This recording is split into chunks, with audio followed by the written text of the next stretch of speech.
Hi, Jeannie Patel Thompson. I am here today with an amazing health practitioner. Are you qualified? Did you get your actual My doctor? DC. You did. Congratulations. Thank All you. right. Well, Thomas, I think the best thing is for you to introduce yourself and tell people what's your area of expertise and what exactly you specialize in, and also give out your website at the beginning here in case people want to make a note of it. Sure, absolutely. My name is Dr. Kuchenbrod or Thomas, either one works.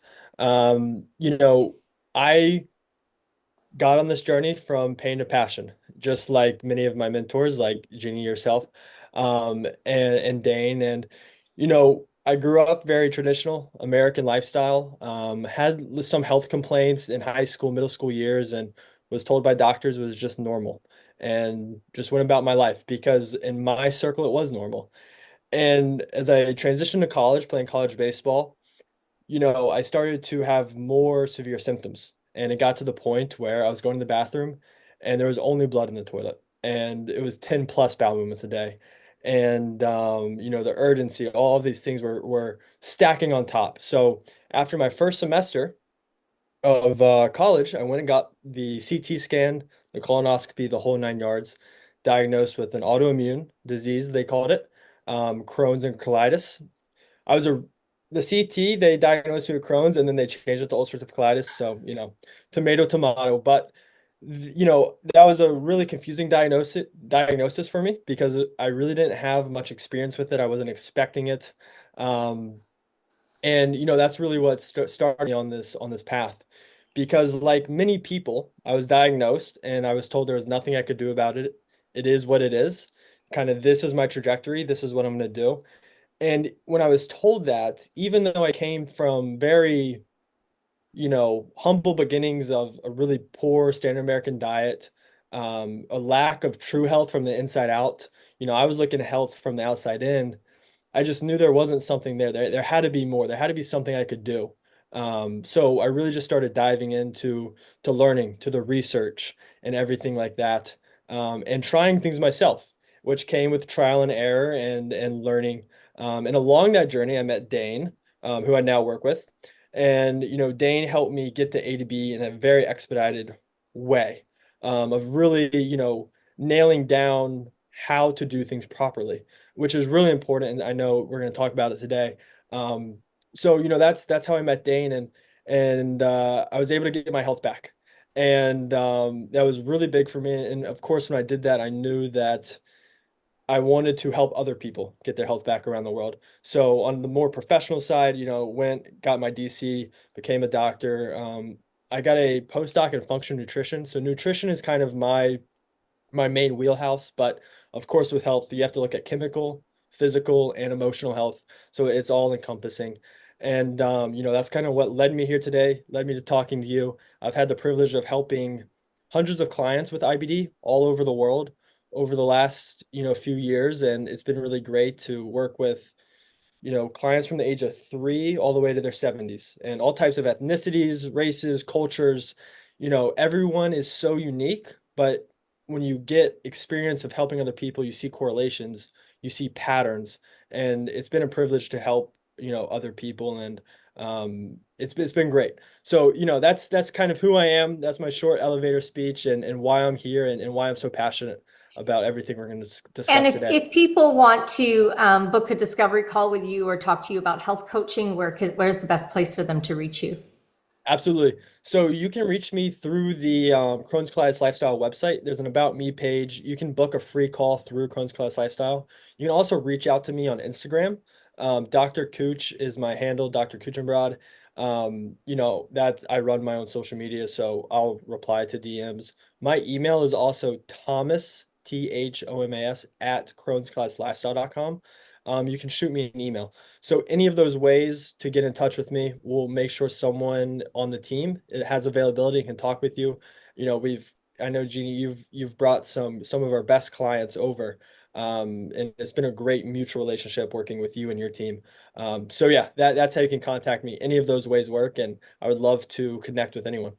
Yeah, because the way, my stuff works, I purposely do not have any kind of health professional designation. I've purposely remained a layperson so that I can say and write whatever I want without coming under the health coaching medical liability categories. But you know, if for people to follow my stuff, it's very self-directed. It's listening to your own gut. And so what a lot of people say is, I need some hand holding, I need some guidance. And like you yourself, you found it really useful to go to Dane at crohn's-lifestyle.com to give you that one-on-one guidance, to give you, you know, the hacks that he's learned for here's where you can speed things up and all the rest of it. But the reason I wanted to have you on the podcast today, Thomas, is because of so this is really great because you've had your own journey of healing from serious Crohn's colitis. And then you've coached dozens of others. Now you have a functional nutrition and a doctor of chiropractic degree. So you've kind of really spanned this whole thing, and you've worked with clients with all kinds of gut disorders and diseases from, like you said, a huge age range from 3 to 70. And what I have been banging on about for 10 years to my people is to get into the mind, body, spirit piece. And people are so resistant, and they're happy to do all the physical stuff. And then when it comes to entering that mind body piece, they're like, shut the door. That's not important, not interested. So I wanted to pull you on here, and I want to talk about, because this is crucial for full and long-term healing. Then the mind body involves your own saboteurs, your own limiting beliefs, the ways that you are subconsciously blocking yourself from health and wholeness and vitality, the ways you're cutting off your own life force energy. And so that's what I want the topic for our call today. I want you to talk about, you know, what are the top ways that you have witnessed and, you know, been alongside watching and helping people through these ways that they sabotage their own health and they stop themselves from what they say they want the most, more than anything in the world. Sure. Yeah, no, that's an important topic. And emotional is really important. I love that you even brought that one up to start with because, you know, when I look at root cause, there are three. There's chemical stress, physical stress, and emotional stress.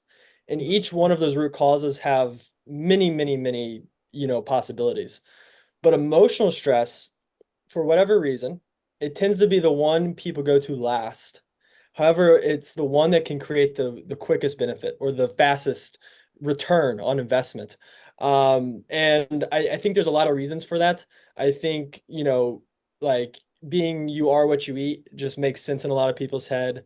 You know, people see supplements and taking it and then can see the results of the research and things. But, you know, now even today, there's so much research with mental health that that's not even a viable excuse, for lack of a better word. But also, when I look at like root cause, I was just having this conversation today with someone was, you know, getting to root cause is really hard because it's redoing something your body's so used to, whether that's emotional or physical.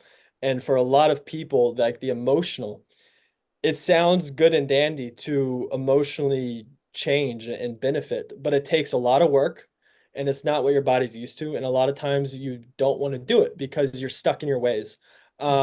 And you know, I can say that too because I come from personal experience. These were all things I had to work through.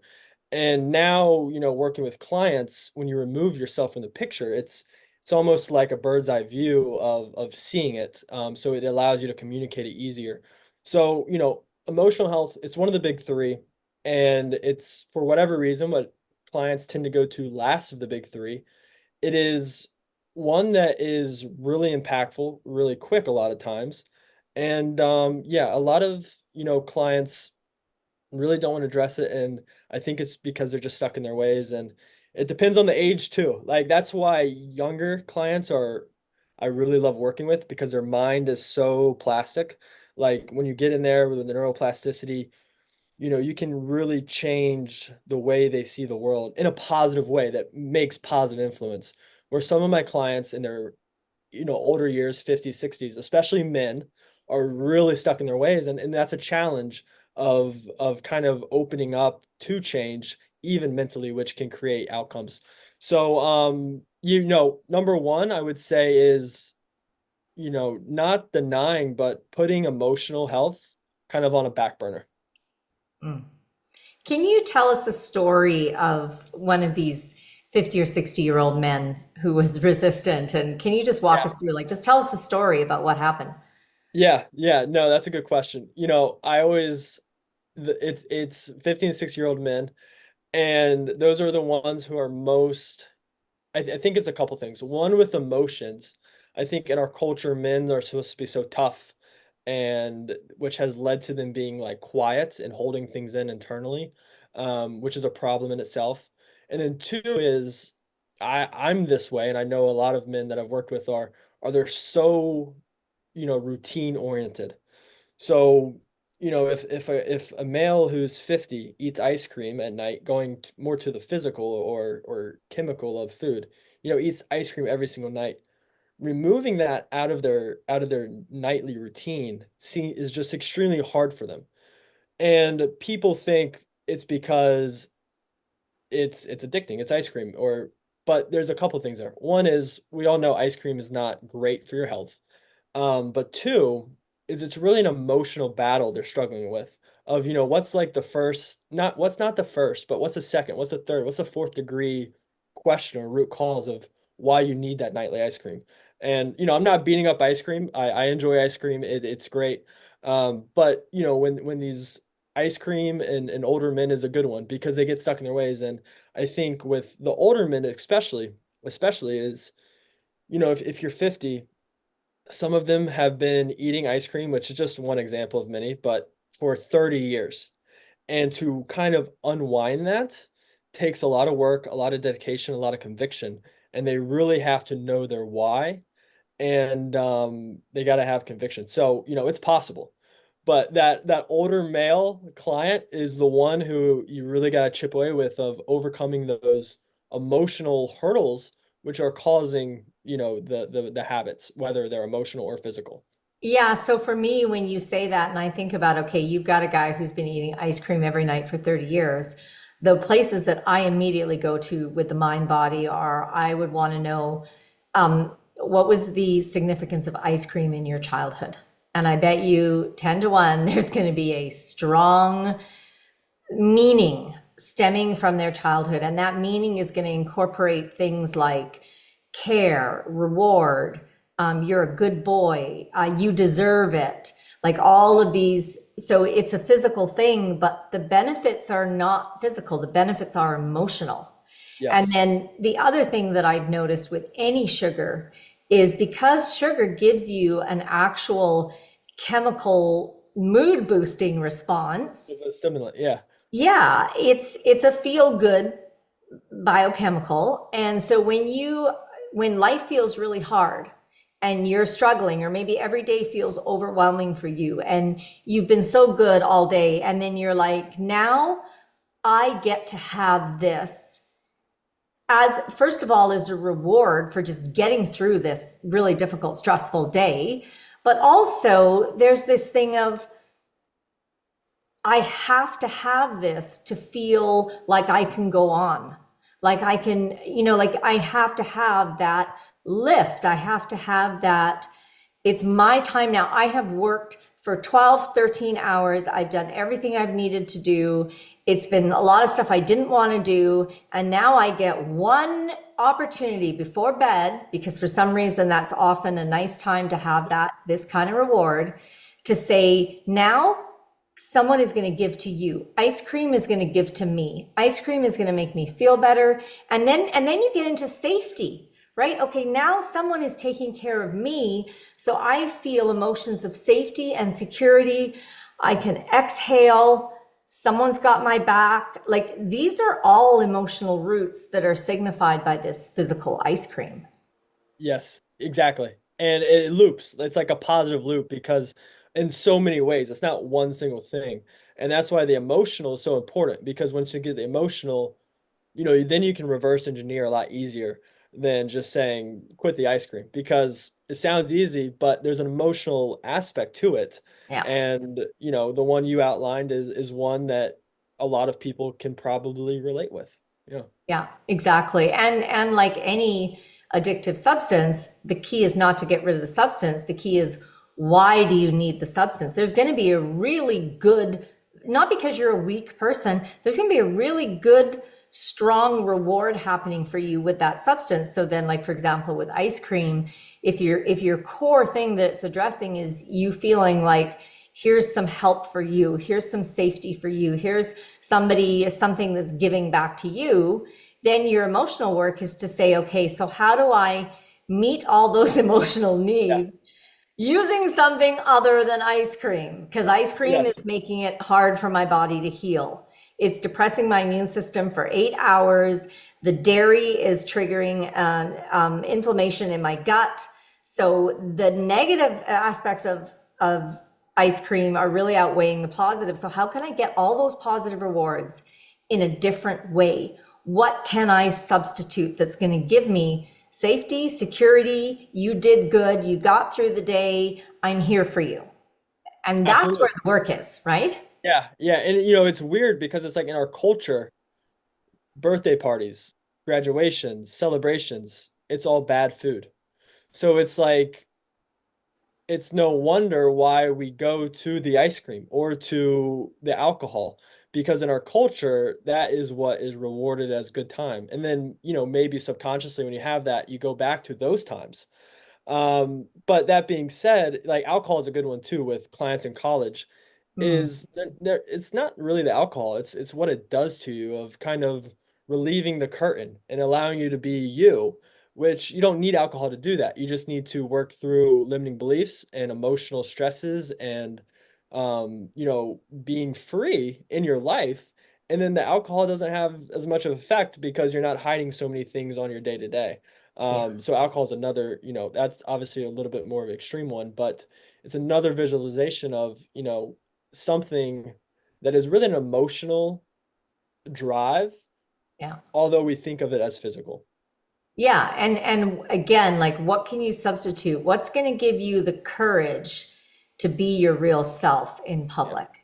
Like how can you work on that piece? Like you said, the self-confidence, your sense of security, that you feel confident and safe and secure to be your full true self without alcohol giving you permission to do Yeah. so. You know, Exactly. Yeah. and this is a conversation I just had with my 18-year-old son. It's important to have. Yeah, especially like, 18 to going into that young, it's all of these temptations are expedited and they're there all over the world, and it's really emotional thing at the root of it. And I don't, the younger you can not train, I don't like the word train, but the younger you can start to realize some of these, correlations. And it's not the alcohol that's so special, it's how people act, which you can do innately. And you probably will do innately if you remove the learned behaviors that are not innate. It's a conversation everyone should be having. Not even just IBD. It's like everyone in the world should be asking these questions and going a little deeper with these.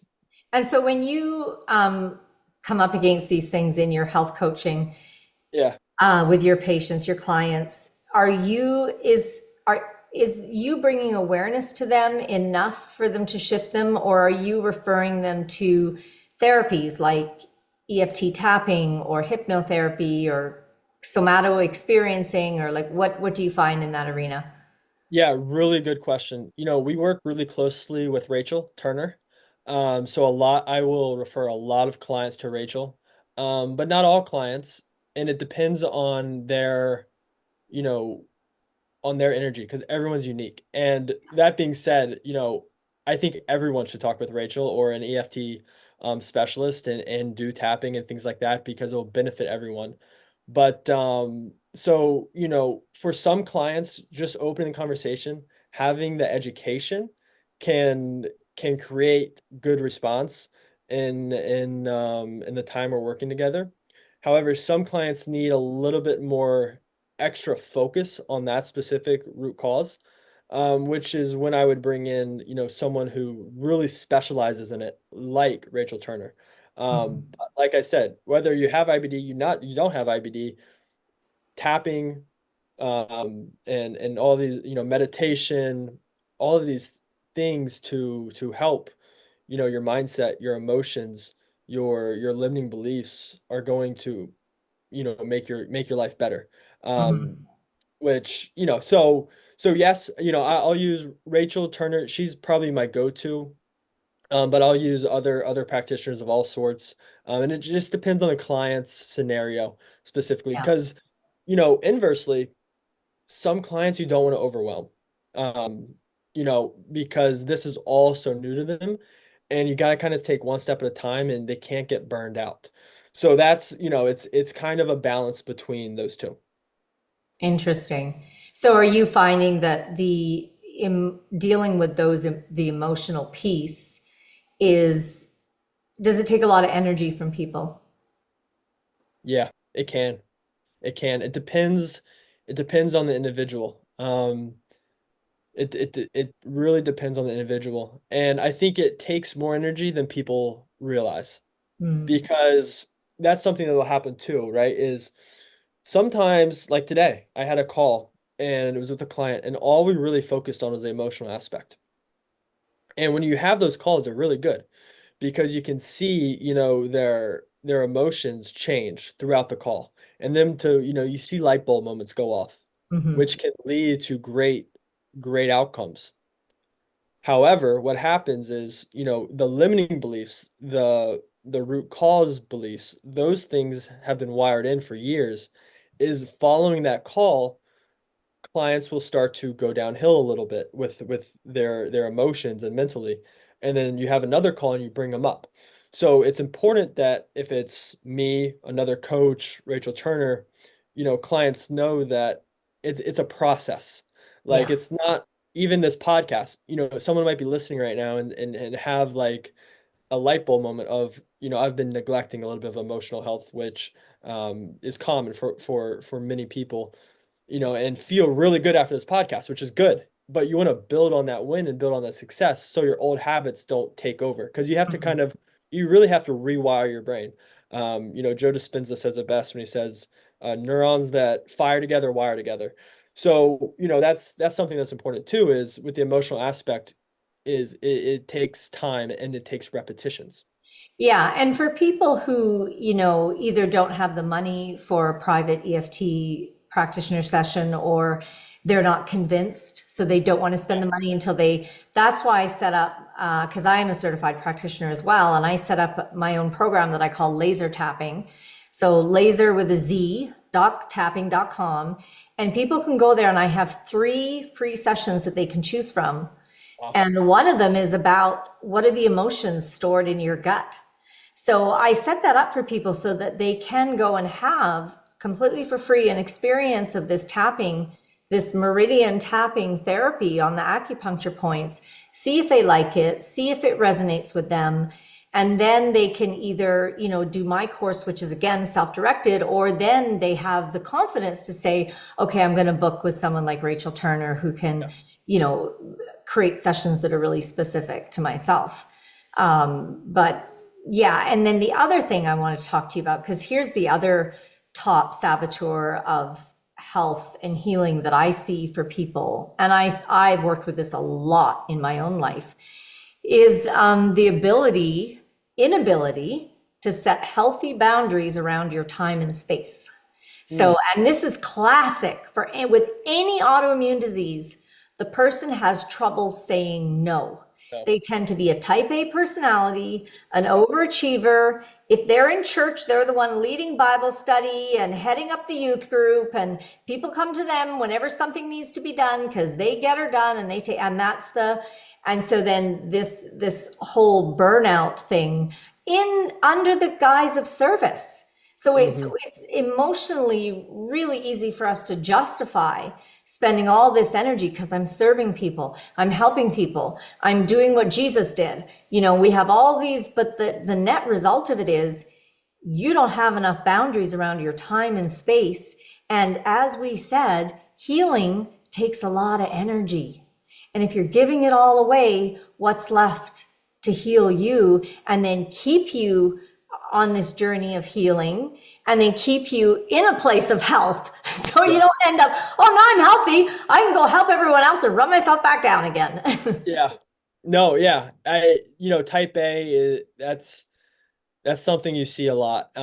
Especially, it's like you want to be a people pleaser. You want to be someone who says yes and is pleasing people, but that can become draining. And I think not enough people recognize, and I don't know if who this is taught by or how this came about, but it's not selfish focusing on yourself first and then focusing on others. Because if you're not in a good place, physically or mentally, then you're not going to be able to help other people. And I think me and my like, for an example, to take health out of the picture a little bit, me and my wife, we started dating our freshman year of high school, which is crazy. So, and then we've been married for like 3 or 4 years now. But that's something I think we do really good innately is making sure that we have time for ourselves and we can work on ourselves because we have to be strong for each other. And that's the best way she can help me is by being strong. So it's the same thing with health is especially in my space, like with me, I have to stay healthy to help other people stay healthy. And and if you're someone and you want to do a baby shower, you want to do a bridesmaid or a wedding, and you want to do something else all in the same season, and it's just overwhelming. You have to set boundaries for yourself to set you up for success Mhm. because that will lead to you helping the best way you can, and not falling off. And it might cause kind of like that instant satisfaction of sugar. It might cause a little bit of turbulence in the moment, but in the big picture, it'll actually be better because there will be a reason behind saying no, which will help you and it'll help the baby shower go perfect and someone else will do just as good, planning the bridesmaid party. I say that because my wife was just in a season where she had like multiple weddings and all these things. Mm. So that's something that's definitely important is setting boundaries to set yourself up for success. And it's not selfish, even though your mind, for whatever reason, might say it's selfish. It's the opposite. Yeah, exactly. In your own healing journey, what were the challenging pieces of your mind body Mind, component? body, yeah. There were many. I get asked all the time, what were your root causes? And there's over 10. It takes a perfect storm. Your body can take a single root cause. It can take a single emotional trauma. But when Mm. it becomes overwhelmed and the perfect storm happens is when the body becomes overwhelmed. So looking at all my root cause, there was definitely a handful of emotional.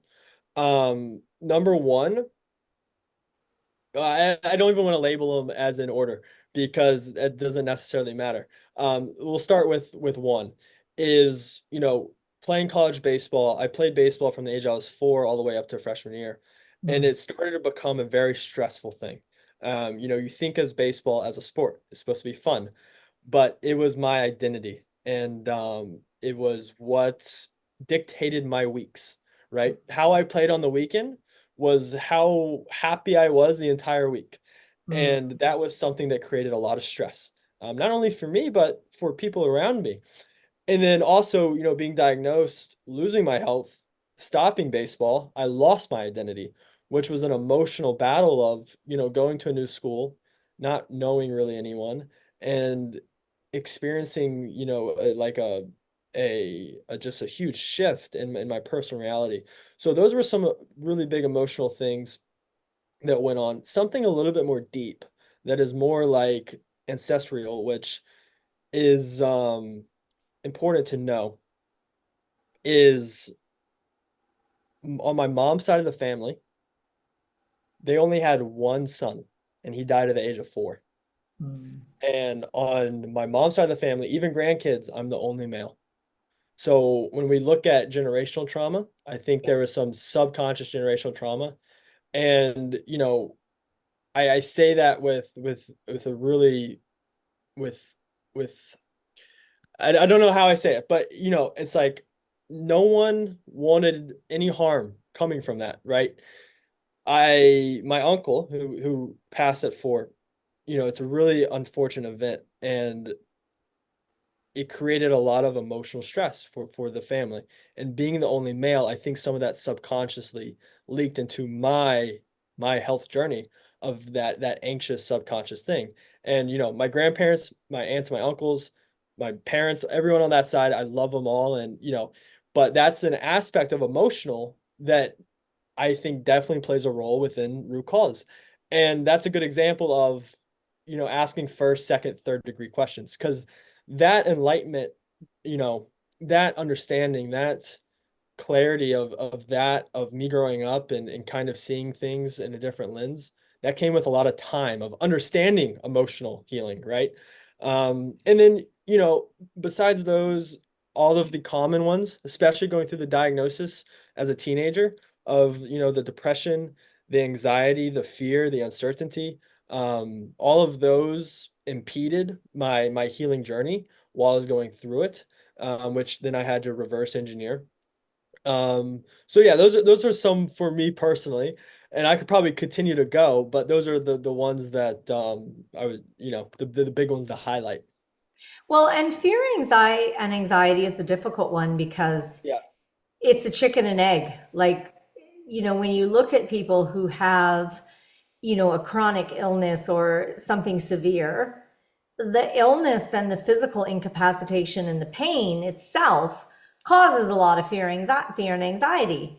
And Yeah. then fear and anxiety feedback loops into and exacerbates the symptoms. So it just keeps going around like that. And, irritability is another one. Often with people with chronic disease, they're very irritable. Well, you would be too. And then you start to go like, oh, that's my personality. No, it's not your Yeah. personality. It's because you are so stressed physically and emotionally every single day that your bandwidth shrinks to nothing. And now you become an easily triggered, irritable person. So Yes. Something else I'd like to just say real quick on that is what helped me overcome a lot of that was a lot of self-work, including tapping. Because I know you're a tapping practitioner. It's like that was something that was huge for me that I don't want to, skate over. It wasn't just knowing all of these things, it was actually working through them. yes. Which working through them is not easy, but it's necessary most of times. So, I think, tapping and meditation, I did a lot of meditations, all types. Tapping is probably the one I would put at the top when it comes to emotional healing. But, you're absolutely right, is especially the emotions, it's a feedback loop, and it becomes quicker and quicker and easier to fall into it. And then eventually people identify as it. Um, Yeah. yeah, which has its, own issues. Yeah. And another therapy that's really come to prominence just in the last 5 years, maybe seven, is based on the work of trauma specialist Dr. Peter Levine, and it's called somatic experiencing. And so it's similar to EFT in that you do go into the body. Like the practitioner will say to you, okay, when you say that or when you think about that, where do you feel it in your body? Mm. And then you will feel and scan it, but the practitioner is also watching you. And then they'll say, well, I noticed that when I asked that question, you immediately crossed your legs.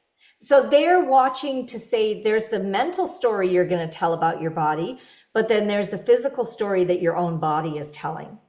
And Very so, cool. yeah, it's a really, really awesome therapy. And that tags right along with, as a chiropractor, you would know about craniosacral Yeah. therapy. And So, kinesiology too, kind of yeah, in that realm. Yeah. exactly. Myofascial release, but you have to go with someone who's also trained in the somato-emotional release. So it's not just a craniosacral therapy, not just a myofascial, but someone who's done the extra training to take it to the level of somato-emotional release. And then you get the same thing because you're dialoguing with the trauma, with the memories, like you talked, and then the ancestral pieces that are held in your DNA. They're in your cells and tissues and they've come down your generational line. That's all sitting in your physical body and can be accessed through these mind body integrated therapies. Yeah. Yeah. How did you take the pressure off yourself for that single surviving male in your ancestral line? How did you deal Yeah, that's a with good that? question. It's something I started talking about more. So this is something really interesting is on my dad's side of the family and my mom's side of the family. So I had two uncles, one on my mom's side, one on my dad's side, and both of them passed away between the ages of like 2 to 4 on both sides. Mhm. And my dad's side of the family is from New Jersey. They're like loud and awesome and a whole bunch of fun. And then my mom's side of the family, they're like the Southern Belles, very quiet, like just, follow the rules. So I had a unique experience growing up because I had one side of the family who was very open about it. And they grew up Catholic, my dad's side. So my Uncle Lewis, we would talk about him, at every Thanksgiving, every Christmas. Uncle Lewis is here, he's with us, XYZ. Um, and now my mom's side of the family, we didn't talk about Mark, my Uncle Mark, at all. And that was just their way of going about it. That was their culture. And so I had a unique perspective of two different sides of the family going about an extreme traumatic event in different ways. And I never met either uncle. I guess that's not obvious, but that happened that probably happened like 20 years before I was born. Mm. Um, or yeah, 20 years. So, I know it's hard for both grandparents on each side. And and both of my parents are the youngest siblings. So neither of them were alive at the time either. So they didn't even go through that. But, it was very similar. So, one thing I had to do was have grace for my mom's side of the family Mm. and knowing that, you know, the way they handled it was the best way for them, right? For my grandparents, because that was their culture. That's what they were used to. That's them. And that is something that I actually talked to my preacher about is it's kind of a generational switch of how we are understanding emotions, talking through them, where they really held them in because they thought that's what was better for everyone. Yeah. So, the one thing I had to do was really be open about it. Like on this podcast, I feel even like weird talking about it in some sense because I didn't talk about my Uncle Mark my entire life. Mm. Um, but it's something that happened and I have the freedom to say it. And, you know, it's great too because both sides of my family, like I say, my loud New Jersey family, and if they watch this, they'll love that because it's who they are and they're amazing. And same thing with my other side of the family. Like, they know that the event happened, however, they just don't talk about it like my other side. Yeah. So, the first thing was just talking about it, getting it open and allowing it to come up. And I think actually through tapping sessions is when I really saw some of it. Because Yeah. when you go tapping, when you go deep, you see some things in your past maybe, and they kind of make more sense of, me and my grandfather had an awesome relationship. If I had a pyramid of influential people in my life, he would be on it. However, like when I was playing baseball growing up, he didn't come to all my games. He didn't come to many games. Yeah. And I think that was some subconscious, I don't know the word, but losing your only son and then having one only grandson. And I know his son at 4 like baseball. So it was like a weird Oh, emotional thing for him. So it's oh yeah. like, you know, now that my grandparents are passed and I've aged, I've matured, and I've seen these, I can have grace for them for what they went through and knowing that, it's all right. But also And here's another take on that, like just cluing into your grandfather, because we can't know someone else's story, right? So here's another possibility. And again, all this happens subconsciously, right? yeah, His subconscious may have decided, well, I put so much into my son and I was there for every game and maybe that pressure Or, sometimes they're like, I held too tightly to him and that's why he was taken from me. So then with Sure. you, you're like round two for your grandfather, and your grandfather's like, I'm not going to make that same mistake. I'm Yeah. not going to be so intense with him. I'm not going to put that much pressure on him. I'm not going to be so like, yes, I'm just going to pull back and give him more space, and then maybe he'll live.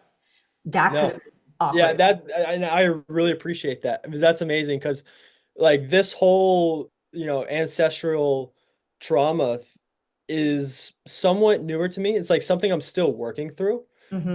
So that perspective is so great. Um, and I've made leaps and bounds, but just like everyone, it's like I know there's still more healing from a Well, general I'm gonna go aspect. really wiggity woo if you're comfortable Okay. with this. Okay. Yeah, well, I'll say real quick is Yeah. like, and one thing that's important for me is cutting the cord now because I'm gonna have kids. Me and my wife, we really want kids. We that's really important to us. And I know that generational trauma, these things can be stopped. And so it's important to do this not only for myself but for my future heirs. So yeah, please share your Okay. wisdom. So we're gonna go way out there now. Okay, And I'm let's going to tell go. you a story. So I have a herd of 11 wild horses that I Okay, purposely left wild. I haven't trained them, or some of them don't even like to be touched. And I did that because I was curious about, if you were left completely wild with all your needs met, what would you then choose to do? Like, what would this relationship then look like? And so the way it looked like was a whole lot of telepathic communication. So I then have, I was in my previous property, was down the lower mainland, really labor intensive, tons of rain, tons of manure. So I had barn workers come in. I had like, and they were all tended to be kids and young people. So I was training a new barn worker, and I have to check with the horses. Is this person okay? Can this person be here? And so my lead horse, Montaro, he'd been just kind of watching him like this. And I'm like, Taro, what's up? Like, there's something up with this guy, but do you want me to get rid of him? Is he not the right person to be here? And he just watch him. And then one day, it was his third day of training, and he got there before me. So he went in with the horses, and I was like 5 minutes behind. By the time I got there, he was back out in the fenced area, and he said, Montaro bit me. And I was like, what? And he had this big red mark on his right calf. And I go, well, he's never done it. Let's go find out what's yeah, going on. So we go back in, and I look up Montaro and I go, what happened? Montaro says to me, he has an entity on that leg and it has to be removed if he's going to work here. I was like, oh Lord, I don't even know this person's spiritual beliefs or background. And I'm supposed to, but if I don't tell him and give him a chance, he can't come back to work here. So I was like, oh, okay, fine. So I said, well, Montaro says you have an entity on that leg and it has to be removed or you can't come into this space. And he's like, what's an entity? I was like, okay, that's where we're starting from. So I said, well, it's an energy or something. You mean like, could it be like a ghost? I said, yeah, it could be a ghost, but it's something that's not you and it does not belong to you and it should not be on your body. And so he goes, okay. So we go through this thing, and Montaro says it's coming down his father's line. So I'm just translating here for Montaro, because horses, this is one of their things, they can read energy fields really well. So I tell him it's coming down your generational line, it's going your father, your grandfather. He's like, okay. So anyway, we remove it. He comes back the next day and he says, oh my gosh, it didn't occur to me at the time, but my dad, his dad was a doctor. He was an anesthesiologist. And he goes, my dad has had this problem with his right leg.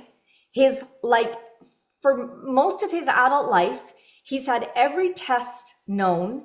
No one can figure out what it is, but it doesn't work right and he can't walk right. He said, and then I said, well, what about grandpa? And they said, yeah, grandpa had a problem with his right leg. And he said, and he goes, and then they refused to talk about it. He said, so something really bad happened with my grandpa involving his right leg. The family shut down. No, so this is what you're saying, coming down the ancestral lines, right? So we don't know what that originating trauma is, but like you said, that's okay. You can cut it with you. You can say, well, it ends here, it gets removed here, whatever curse or whatever energy or whatever, we're done. And you use, like, you're with a church, you use your people within the church who know how to deal with that stuff. You clear it from your energy field, and you clear it from your ancestral line. And so this is like a super woo-woo deep level of mind, body, spirit healing that most people are just like, well, they're either like, I'm not going there at all, or they're like, oh my gosh, that reminds me of, and then they have Yeah, some story within their own family or something that resonates with it. sure. Yeah. And I think the emotional trauma is important too, because we look at health traditionally as genetics, Mm, but we know it's 95, if not more, environmental. But you could throw in there the trauma itself within the genetic, in the epigenetics. Like, you could be genetically prone to something, but not necessarily show it.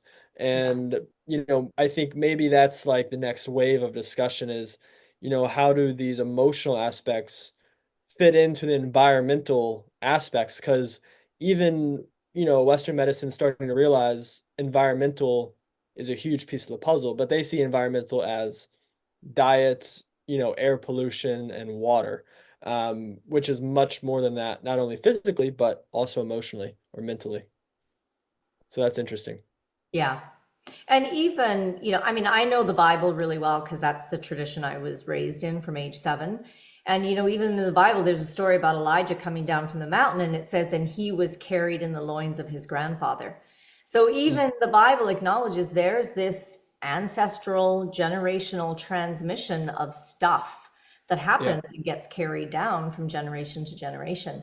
So that's all part of, and not everyone's going to have something like that. yeah, But if you do, it's something that's, like, it's significant enough that my horses were like, he can't be in this space if you don't get rid of this thing. Like, that's how significant it is. And then yeah. his dad's leg has not worked properly his whole life. That's Mm, how significant it is. So, whatever your resistance is to going to those layers, well, that could be the missing piece that's sabotaging your efforts, right? So you kind of, at some point, you might want to go there. yeah, yeah, yeah. And yeah, it's weird because sometimes you need to go there, but it's hard. Yeah, And yeah. it takes time, it takes effort, it takes energy, like you said. That's Um, that's what I had with my dad. I knew I needed to go there, and I left it till the very last because I knew it was going to be really bad, and I didn't want to see it. But I couldn't fully heal without it. So I had to go there. Now let's talk about another thing that you may have noticed, and this is another thing that's really difficult for people to look at within the mind body healing space. And that is to look at yourself objectively and ask yourself, what benefits am I receiving from being ill? From not being able to hold a job, from not being able to do the same workload as other people, from maybe I have a reason to not pursue my dream. Well, yeah, that's been my dream, but I can't now because I'm ill with this disease and so that's something that a lot of people are really resistant, but therein lies your freedom. If you are willing to say, okay, and then this takes us back into boundaries. If you have an inability to say no, and people come to you to ask you because you're really capable and you're really talented and you're really skilled, so everyone keeps asking you to do things, and you keep feeling like, you said, you're a people pleaser, or you have ethnic cultures service, Christianity service. Like, these are very strong moral imperatives that we take on. And I remember, for me, when I was first diagnosed with Crohn's back when I was 16, just turning 17, I, at that point, was a position of leadership, like I said, in several things in my church. And I remember the absolute incredible relief of being able to go to those, the Campus Crusade for Christ and the youth group, and say, I can't do this anymore. I've been diagnosed with Crohn's, and I don't have I'm not able to do this. Now, did people say, oh no, but you have to, you're the best one? No, they didn't, because Yeah. illness in our culture gives permission. I could not give myself permission to say no and limit my contributions, but my disease sure as hell could. Yeah. So everybody not only allowed me to hugely lighten my load, but they gave me love and oh, you just take care of yourself. You don't do a thing. You take as long as you need. Like I got strokes and praise and compassion for saying no. Right? Yeah. So these are very deep mind body pieces that we have to unravel if we're going to, like I said, create enough space and energy for our own healing. Yes, it's extremely important. And we can only have the conversation because we've been through it. And for whatever reason, a lot of people's routes is through victimhood. And it was part of my route as well. I was a victim for some time. And it was impeding me, even though it was safe. And I think that's what's happening is like, these this whatever you want to call it, we don't even have to label it, but it feels safe, it feels justified, it feels maybe it's a quick hit of stimulus, but it sets you up for long-term opposite, which is really important. And when I went through it, I went through all the emotions. Even when I got my health back, I still wasn't happy. And I had to then focus on happiness. And, Dane said one thing one time, one of his best one-liners, in my opinion, is I forget what it was probably like during a group coaching or one of the, it doesn't really matter. But he said, a lot of people try to get healthy to be happy, where it's a lot easier and a lot faster to get happy to be healthy. And I think it's the same thing Amen. when we look at kind of victimhood. It's like we're trying to escape what we're doing, right? And it's impeding our success. So when it comes to that conversation, it is important to know, how is this serving us? And then how can we allow this, how can we get this service through other means so we don't have to go through what we're going through right now? Like you said. So So yeah, it's give a me hard some conversation to have, but it's important. give me some solid examples because I don't know that I'm understanding what you mean by you were in victimhood. Give me some examples of what that looked and Yeah. felt like. So one thing that's really important is healing is not linear. Nothing in life is linear. Building wealth is not linear. Having good relationship is not linear. Healing is not linear. So it's easy to fall into traps when you hit a speed bump, when you have a setback, when things don't go a certain way. It's like, if you're a kid and someone pushes you down, it's a lot easier to just cry until someone comes get you rather than just getting up and knowing next time you're gonna have a stronger base. So that's kind of the victimhood I'm talking about was, going through the healing journey. Like, I'm coming from just a good family in America, just normal. And then it feels like overnight my life changed, even though there were issues all along. There were things there, like there were things that I was ignoring when I was diagnosed, because when I was diagnosed, I was just so like tunnel visioned, which created that victimhood. And so it's like just feeling like something's owed to me maybe, or feeling Mm, hopeless, or feeling like um why me, why is this happening to me, mm, feeling like maybe it's a punishment. That's something that I went through of, why is God punishing me in this way. So going through all of those emotions, and it was hard to break that, because like we've been saying, it's kind of the theme of today's call is that mindset is a positive loop, because the more you start to enroll in those thoughts, the more they compound. And then when I think of myself as a victim, well, okay, I got a 89 in a calculus class and my teacher didn't bump it up. And that actually happened. That was in college. Like I got an 89, he wouldn't bring it to a 90. And it's like I was becoming a victim in other areas of my life rather than saying I should have studied harder. That one's on me, and taking like true accountability, which, that's the other side of the coin. It's not all about go, go, go perfectionism, but it's taking accountability and kind of preventing that victimhood, which is a much better place to be for you emotionally, and it'll lead to better success. So that's kind of like, my personal experience with it. Yeah. So if someone's in that space of why is God punishing me with this disease? Which is, as you said, that's you taking the powerless position. You're the victim.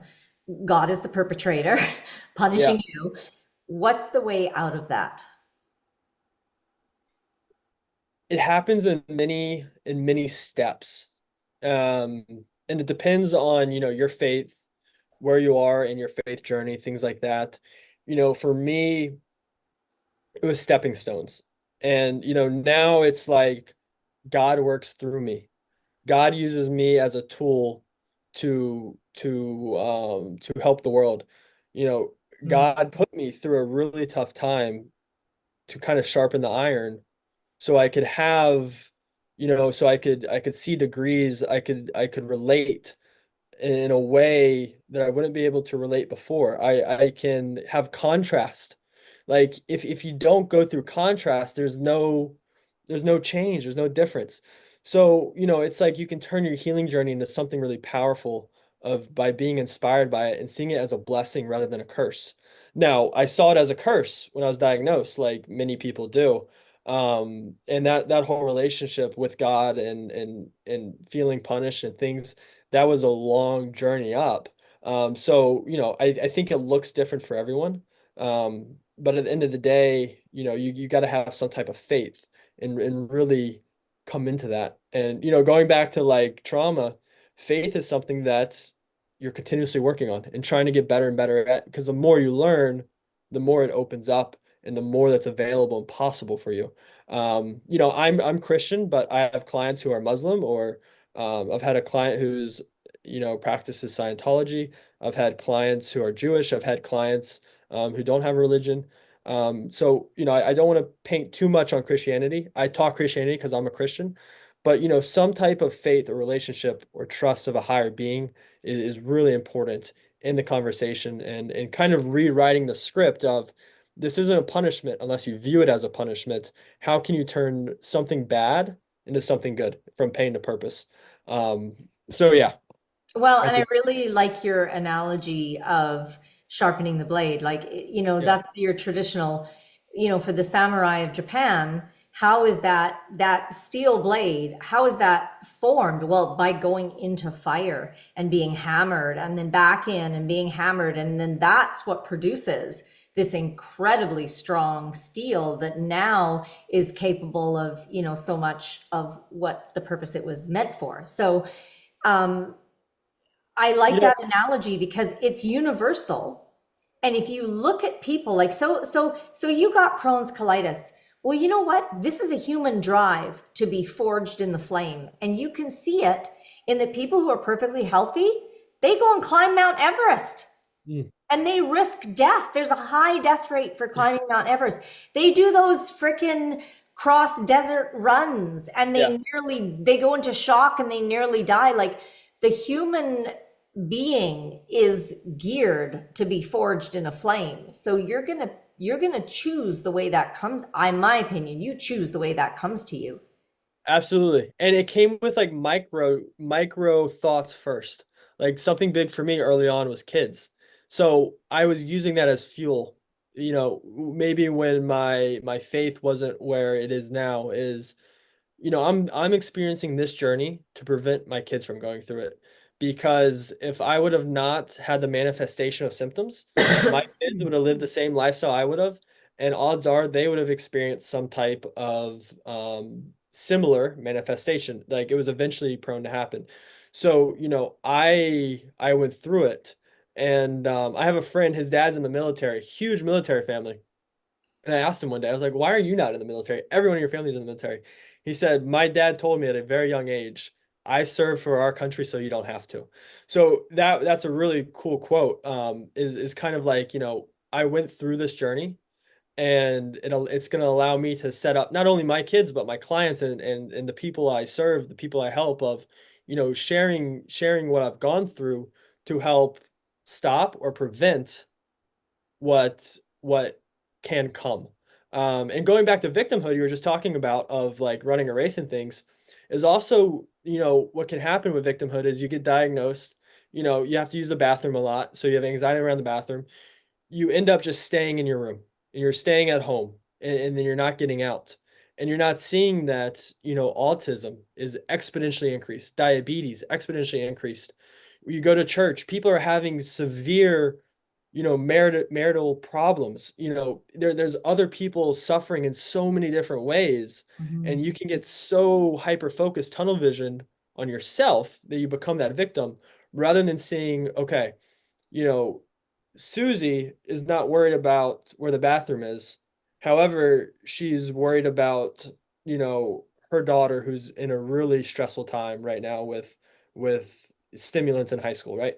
So it's like you can kind of see the bigger picture of, yes, your story is unique, but it reflects with most people, and especially in history, of other trying times, and that's why history is so cool. Is you read of these extreme scenarios, and even though those aren't happening today, there's relatability with them. So that kind of goes into the victim mindset as well of getting out, seeing the world, and knowing that there's other things out there that are also bad.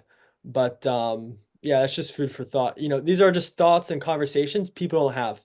Mhm. And it's just important to get the conversation going or just start thinking about it. And that's what can move the needle because education's first. Yeah, and if you've experienced especially childhood trauma of any Yeah, kind, whether it's abuse from your parents or bullying at school, you are hardwired to default to victim. You are sure. hardwired to choose powerlessness. And so you have to acknowledge that. That's again a mind body piece. You have to go, okay, my default setting is victim. So Yeah. now when I find myself descending into victim, why me? I can't believe this is happening again. This always happens to me. I'm powerless. I'm I it's not that I'm the creator of my life, it's that life happens to me. Whenever you find yourself going into those spaces, you have to stop yourself and say, what's the reframe on this? Where I choose self empowerment, because it's an actual, especially if it's your default setting from childhood trauma, it's your default setting. You've got to actively, using your self discipline, Yeah. choose an alternate interpretation, an alternate approach, an alternate course of action. And of course, the first step of that is awareness. Yeah. And it helps so many areas of your life. Yeah. Like when you were just talking, I was thinking, me and my wife, we went and saw a movie of like the start of Nike with like Phil Knight. Mm. And in the movie, Phil Knight was like meditating majority of like the workday. And everyone was like, what's this guy doing? He's not even working. He's the CEO of the company or things like that. And it's like, these really influential people, they're eating healthy, they're working on their mindset, they're doing things which are reflected maybe in business, maybe in athletics. Like, everyone wants to be Ronaldo that like soccer. But Renato, his eating routine, like if you break down his nutrition, is insane. And most people who want to be Renato, don't eat like he does. So it's important to know like these changes that will positively affect your health and influence your health, whether it's mental or physical, are going to help other areas of your life. And same thing with your kids, your loved ones. It's you can really be an influence to better them and better their life, no matter the avenue, no matter the What avenue. does he eat now? I'm really curious. You just made Yeah, me. I don't know exactly. I saw a short clip of him, Ah, and it was him talking to his son, and he was telling his son like it was him and his son getting interviewed together, and his son was saying how like they don't eat any fast food, and he was saying he like kind of went into some of his nutrition. Like it was just a short glimpse. yeah. Basically like whole foods, just like really healthy, organic, kind of, the really healthy things. But majority of sports watchers are watching him, eating McDonald's in the stadium. And then like Yeah. envisioning being him when Yeah. it's like it's not even just the diet, it's his mindset, it's his lifestyle. Like Yeah. he's an extreme specimen and he's worked hard at it. And you know, it's just cool to see that in other areas. And his vehicle is soccer, which is great. And for other people they have different vehicles, but you know, his work is amazing. Excellent. Yeah. Well, thank you, Thomas. This has been a Yes. Thank very you. awesome conversation, and I think we covered a lot of Yeah. ground, a lot of points where people can look at their own journey and go, where's my mind body peace? Where am I not leaning in, and where am I not willing to see the truth and look for what healing is there for me in that space? So, thank you very much. Yeah. Thank you. It was awesome being here. You know, I did a call with Lindsay on LTYG Instagram a couple weeks ago, and that was a super good time.